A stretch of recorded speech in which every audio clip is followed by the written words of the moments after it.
Hello, everyone. Welcome back to Fluent English Conversation and Podcast. I'm your host, Mike, and with me is my co-host, John. Today, we're diving into one of the biggest stories in the news, a recent assassination attempt on former President Donald Trump. We'll unpack what happened, look at how this impacts the political scene, and talk about the bigger picture for American security. Our aim with this podcast conversation to improve your English with News Score. That's right, Mike. This incident has been grabbing attention everywhere, and it's not just because it involves Trump. It's also got people questioning security measures and whether this could have been prevented. We're going to discuss all of this in detail. So let's start with the basics. On September 16, 2024, Trump was at his golf course in West Palm Beach, Florida. While he was out playing a round of golf, a man with a rifle was spotted near the perimeter of the property. Yeah, the guy had been there for hours. Secret Service agents noticed something suspicious, a rifle sticking out from behind a fence. Now they immediately acted, and though no shots were fired, the suspect took off. He was eventually caught and arrested. Luckily, Trump wasn't hurt. And this isn't the first time something like this has happened to Trump, right? There was another incident earlier this year. This kind of thing makes you think about how secure former presidents are, especially someone as polarizing as Trump. Exactly, and while the Secret Service did their job, it raises the question, how did the suspect get so close in the first place? Shouldn't the security at a place like a former president's golf course be tighter? These are the kinds of questions people are asking. Let's talk a bit about the Secret Service, John. Their main job is to protect the president and former presidents. What do you think about how they handled this situation? Well, they reacted quickly, and that's their job. But this incident shows us that even with all the security in place, threats can still get close. It's hard to protect someone 24/7, especially when they're out in public spaces like a golf course. You can't build a fortress around every former president's life. True. And let's not forget, Trump is a unique figure. He's not just any former president. He's still active in politics and still a huge presence in the media. That means there's more potential for threats. Yeah. His public appearances always draw a lot of attention, and some people see him as a target because of how divisive he is. That's why the Secret Service has to be even more vigilant with someone like Trump. John, do you think this incident reflects any weaknesses in American security systems? It might. It shows that even with all our resources, we can't always predict or stop someone from getting close to a political figure. It's not just about the Secret Service. It's about how we manage security for public figures in general. We have a history of protecting our leaders, but sometimes there are cracks in the system. And it's not just Trump.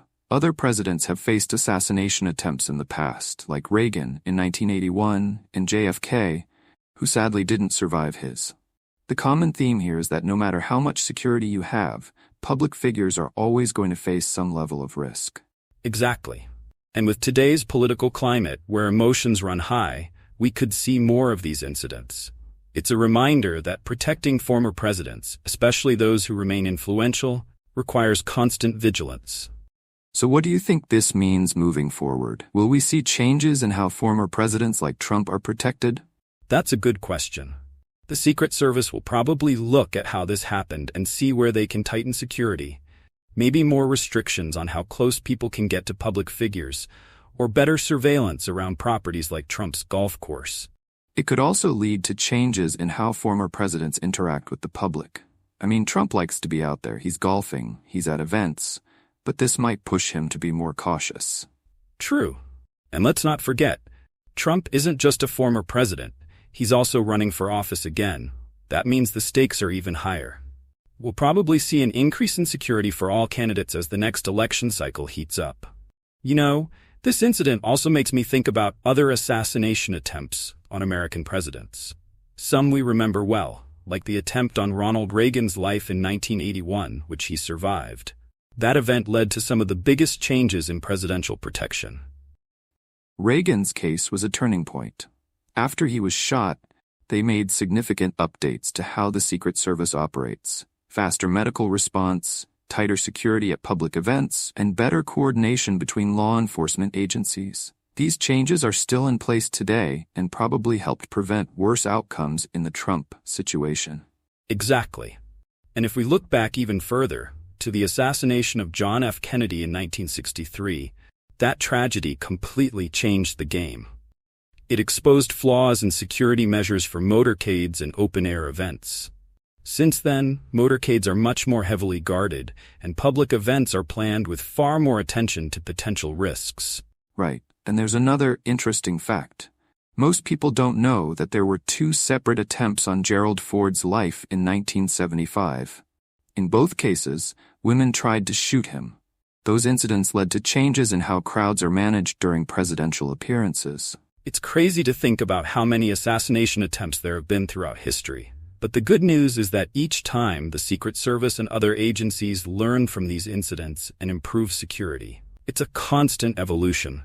With all these improvements, though, do you think there are still weaknesses in the system, John? Definitely. No system is perfect. As we saw in this recent Trump situation, despite all the advances in security, a man with a rifle still managed to get dangerously close to the property.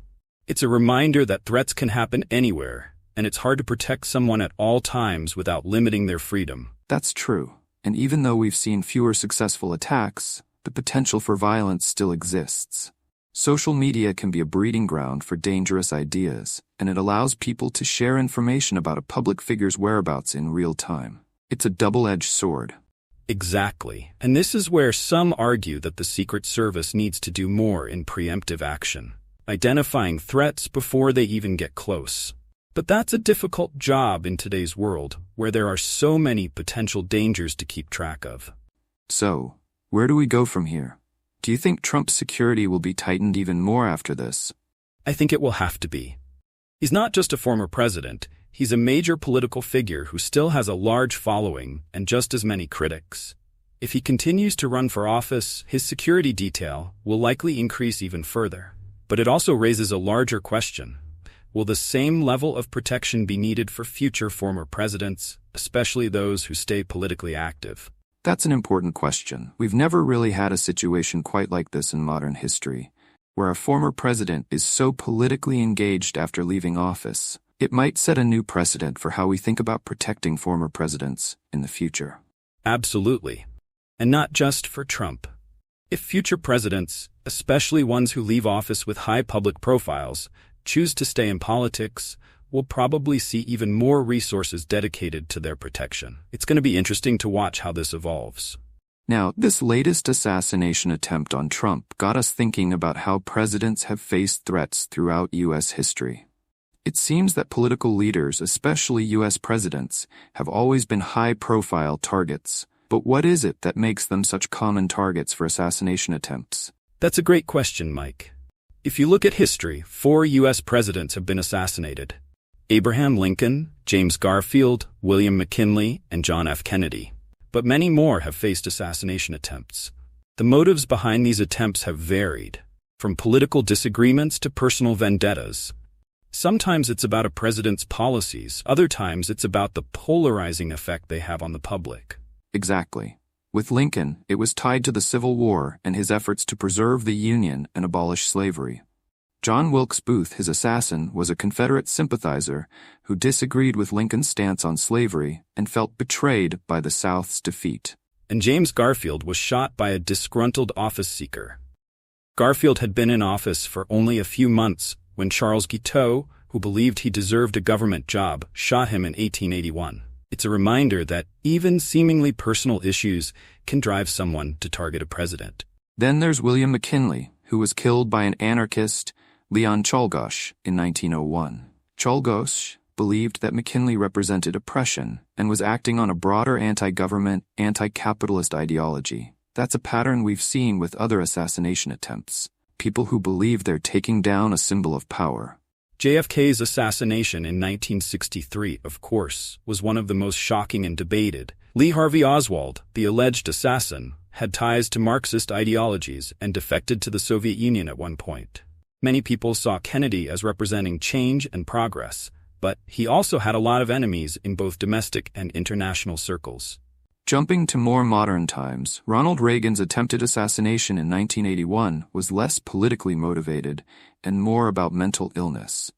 John Hinckley Jr. shot Reagan twistedly to impress actress Jodie Foster. This shows that not all threats come from political extremists.